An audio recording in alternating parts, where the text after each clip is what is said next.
The Federal Reserve increased interest rates. Of course, they had been promising to increase interest rates in June, and they delivered on that promise. As much as the Fed claims it doesn't care what the markets do, it cares very much about what the markets do, and so it tries to craft what it does with the markets in mind. We have so much more debt now than we had in the past. It's a whole different world. Just because the economy could survive 5% interest rates when we had a relatively small amount of debt to service doesn't mean the economy can also survive 5% interest rates when we have a mountain of debt to service, both in the private and public sectors. But nonetheless, this 75 basis point rate hike is the biggest interest rate hike in 28 years. So it's very rare that the Fed moves by 75 basis points. But the key benchmark rate is now between 1.5 and 1 3/4. So after all these rate hikes, we're still below 2%.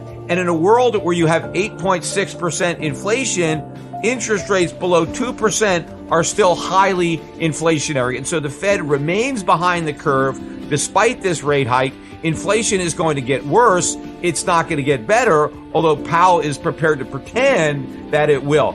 But I think both consumers and investors are wrong with these expectations, and those expectations are going to be adjusted upward as they're confronted with reality.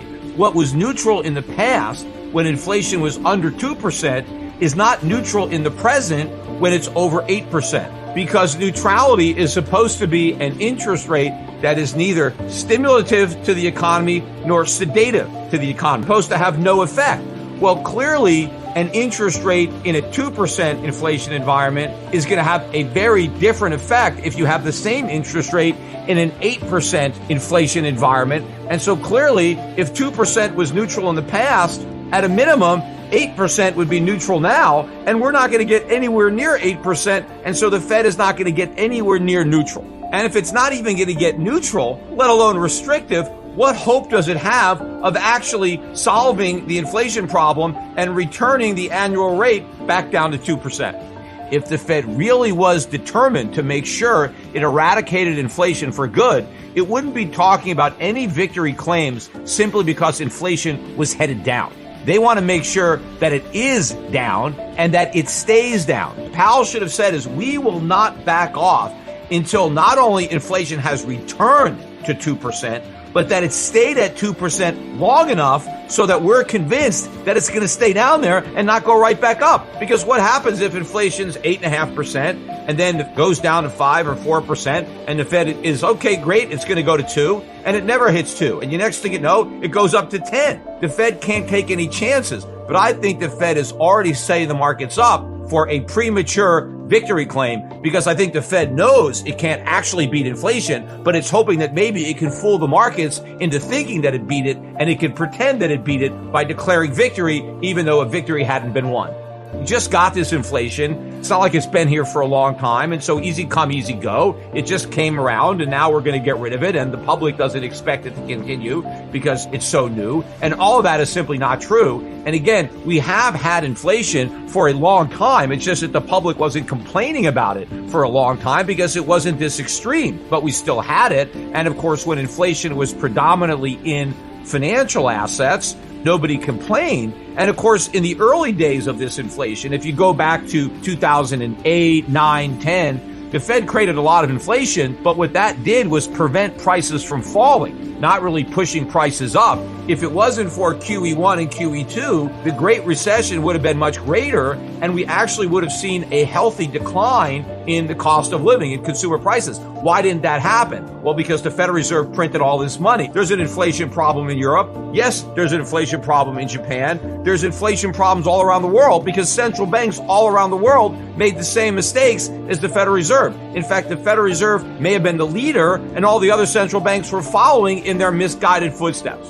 There's signs everywhere that consumers are tightening their belts. First of all, look at all the stuff that is collapsing, starting with all the macroeconomic data that is abysmal. And I'm going to get into some of that in a little bit. And consumer confidence, which has collapsed to an all-time record low, savings that have collapsed to near record lows, GDP forecasts that keep ratcheting lower, and personal wealth that is evaporating. Look what's happened to the stock market. We are now in a bear market in the S&P. We had a collapse in cryptocurrencies. A lot of wealth has evaporated. And maybe the Fed doesn't remember the goal of quantitative easing was to create economic growth through a wealth effect. The idea was if the Fed could make asset prices go up, well, people would be wealthier and they would spend more. Well, it must work in reverse. If asset prices are collapsing and people are less wealthy, doesn't it stand to reason that they're going to spend less? But not only are some aspects of personal finance collapsing, other aspects are surging, like the cost of food, the cost of energy, the cost of shelter. What about interest rates, which just got ratcheted up again? In fact, home mortgage rates now are 6.25%. They continue to go up. Credit card debt is at an all-time record high as credit card interest is surging. So consumers have seen their wealth wiped out at the same time their cost of living is going up. How could you say there's no evidence that consumers are going to be impacted by any of that and that they're not going to adjust their spending in consideration for what has just happened to their wealth and their cost of living? But Powell claims, no, there is no signs anywhere. There's no indication that anything bad is happening to the consumer and the consumer is going to change his habits at all based on what's happened. So number one, that is a lie. I mean, why even tell that lie? Why not just admit the obvious, especially since, and here is the bigger problem, the very goal of raising interest rates to fight inflation is to influence consumer behavior. You're trying to stop consumers from spending. You're trying to encourage them to save. You're trying to diminish demand along with supply so that prices would come down. So the very reason that Powell is raising rates is to influence consumer behavior. Yet Powell is claiming that there's absolutely no signs that any of the rate hikes have done anything to influence consumer behavior, that they're behaving exactly the same now as they were before rates were increased, which is an admission that the entire policy is a failure. Because he's not going to reduce inflation unless he reduces demand, and he's not going to do that unless he changes consumer behavior. And he claimed that he's doing no such thing. He said the economy is in great shape. He said there were no signs of a broader slowdown, which also means there's no signs that inflation is going to slow down either. Double-digit core year-over-year inflation in producer prices. That is a hot number. And again, all this shows is consumer prices have more room to increase because the producers are yet to pass on the full extent of their rising costs to their customers. Those price hikes are already baked into the cake, and pretty soon the customers are going to be eating it. In fact, it's going to be rubbed all over their faces, and this is more bad news for the Fed and the economy. But we got more bad news on the economy itself. In Q1, GDP contracted by 1.5%. And so if we had another quarter of negative GDP, we would officially be in a recession. And of course, nobody thinks a recession is anywhere in sight. I mean, maybe some people think that we might get a recession in 2023, but pretty much nobody believes that we're already in recession other than me, despite the fact that we had a negative print for one quarter and all we needed was a second quarter. Well, the Atlanta Fed, as I expected, revised its estimate down for that second quarter. I thought they would revise it to below 0.5, and they did. They revised it down to 0. So now the Atlanta Fed is predicting absolutely zero growth, a goose egg for the second quarter. So technically, if they're right, it won't be a recession. We would have dropped by 1.5% in one quarter and then had zero growth in the next quarter. But that's going to feel like a recession, especially if you average the two quarters together and you get a negative number. But if you look at the rate with which their projections are being downwardly revised, not only does it look like Q2 could be a negative quarter, but it actually may be a bigger negative number than the one we got in Q1. And that means, of course, that we are in a recession right now. We've been in a recession since the beginning of Q1. And if we're already in a recession, imagine how much worse that recession is going to get as the Fed continues to raise interest rates, as rising prices continue to exact a toll on the consumer, who now has to deal with the reverse wealth effect of watching their stock portfolios and their crypto portfolios crash. Of course, everybody is so convinced that we can't possibly have a recession now because unemployment is so low. Setting aside the fact that unemployment is a lagging indicator and a lot of these jobs can disappear very quickly, the reason that unemployment is typically associated with a recession is because when people lose their jobs, they tend to cut back on their spending. And that's normally because their unemployment checks are not nearly as high as their paychecks. Now, that wasn't the case during COVID, and that was one of the problems. So many people received more in unemployment than they earned in salary. But setting that aside, unemployed people spend less, and that bleeds into the GDP, and that leads to recession. Well, what's happening right now? Even though people are still employed, they have to cut back on their spending because prices have risen so much. Effectively, inflation has given almost every American a huge pay cut because the actual cost of living is probably up 15 to 20%. Now, maybe your job, you got a raise and you're making 5 to 10% more, but you still have a huge pay cut. And there are a lot of people who aren't employed. They're retired. They're living on a fixed income. So they didn't get a raise at all. They had a big increase in their cost. So everybody has a pay cut. So now everybody has to cut back on their spending. Think about it this way. Let's say that 10% of the people lose their jobs and don't spend anything. But what happens if 100% of the people get a 10% pay cut? That decline in spending is the same thing as 10% of the people spending nothing, 100% of the people spending 10% less. So because inflation is effectively giving every worker a huge pay cut, even though these workers still have jobs, they're going to spend a lot less in real terms than they used to, and that can cause a recession. Even though unemployment is still low, spending can contract and you're in a recession.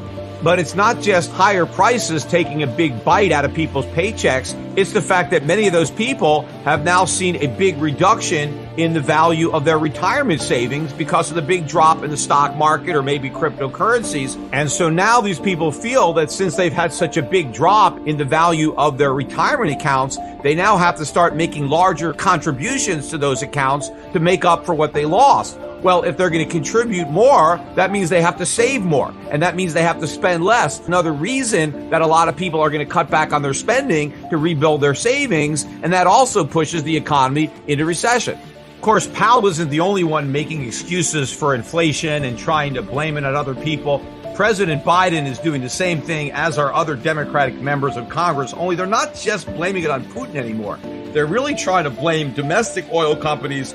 ExxonMobil in particular, the president accused Exxon of making more profits than God. I mean, I don't even know that God makes any profits. But what's wrong with oil companies making a profit? I mean, it's a lot better than oil companies losing money, because if you want more oil, where's it going to come from? It comes out of profits. Now, the Democrats want to increase taxes. They want a new version of a windfall profit tax. Well, what is a profit tax going to do? It's going to diminish the money that oil companies have available to invest in more exploration and more drilling. And of course, if you threaten to take profits away anytime you reap them, then why take the risk? Because after all, there are times when the oil industry is losing a lot of money. You know, we never have calls to subsidize them. Hey, these oil companies are having these big losses. Maybe we should give them some government bailout money. How many people want to bail out ExxonMobil when oil prices were negative? I mean, how can you have a situation where it's heads you lose, tails the government wins? When oil prices are low, you get stuck with the losses, but the minute they're high, the government wants to take away the profits. I mean, why does the government never want to take away the profits of the tech companies? Apple makes a lot more money than ExxonMobil. Why don't they ever want to take Apple's profits? Where's the windfall profit tax there? Why don't they talk about how Apple is gouging the customers by overcharging them for their iPhones? No, for some reason, Apple can charge whatever the market will bear for its products. But if ExxonMobil wants to charge a market price, somehow it's gouging and we need to take away their profits. But probably the biggest hypocrisy when it comes to the president and what he's saying about Exxon and other oil companies, because he's also demanding that they produce more oil. He's saying they're too greedy to produce more oil. They want the price to stay high and they don't want to produce more. But of course, if they produce more, they'd sell more and they'd actually make more money. So the whole charge is ridiculous anyway. Stock market is concerned if the Fed is in fact now getting serious about fighting inflation, as a lot of people were hoping for. There's that old saying, be careful what you wish for, because you just might get it.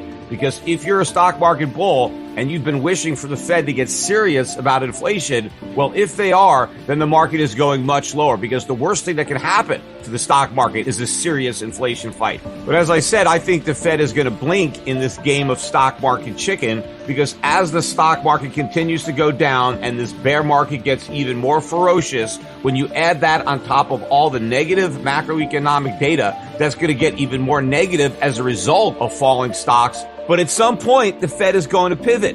The only question is, when are investors going to figure this out? Discover that the Fed is not actually serious about fighting inflation. It's just trying to create the false impression that it's serious, because if it was serious, it would have already done a lot more.